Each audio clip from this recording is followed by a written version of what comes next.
Po, jemi live tani. Jam duke u nisur për në Fush Krui, por ndërkohë po shikoj të dhënat e KQZ-s dhe të zarfave të dorëzuar në KQZ. Dhe jemi në një situatë ku është vërtet inkurajuese pjesëmarrja e lartë në krahasim me një sër vendesh tjera, por si hera e parë duhet të jetë shumë më e lartë, besoj unë. Dhe kështu do t'ju thosha shqiptarët italisë që janë në krye të të gjithëve me 74%, forca janë dhe 21.000 zarfa të padorëzuar.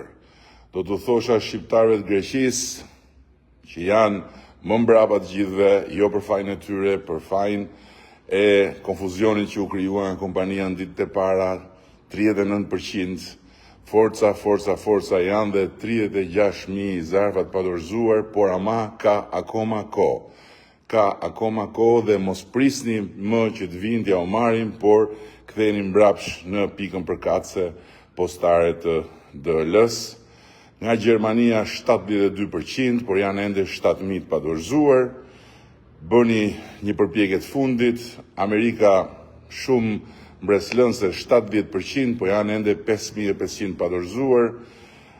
Britania e Madhe më pak 59% me 7.000 të padorëzuara ende, dhe të tjerat në total kanë një shifër goxha inkurajuese 88%, të tjerat në total rezultojnë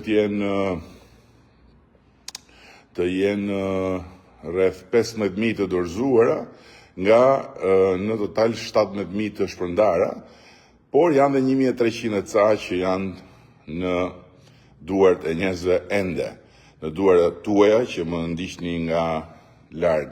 Kështu që do ju lutesha shumë të ecim sa më shpejt. Është një mundësi historike, është një votë historike, është një moment historik dhe do t'ishte vërtet gjuna që mbasi keni bërë mundimin për t'u regjistruar, të mos bëni edhe mundimin për të dorëzuar fletën e votimit që tani më ju ka ardhur. Në total jemi në 65%, fluksi vazhdon të jetë i lartë dhe të rritet, por ditët po shkurtohen.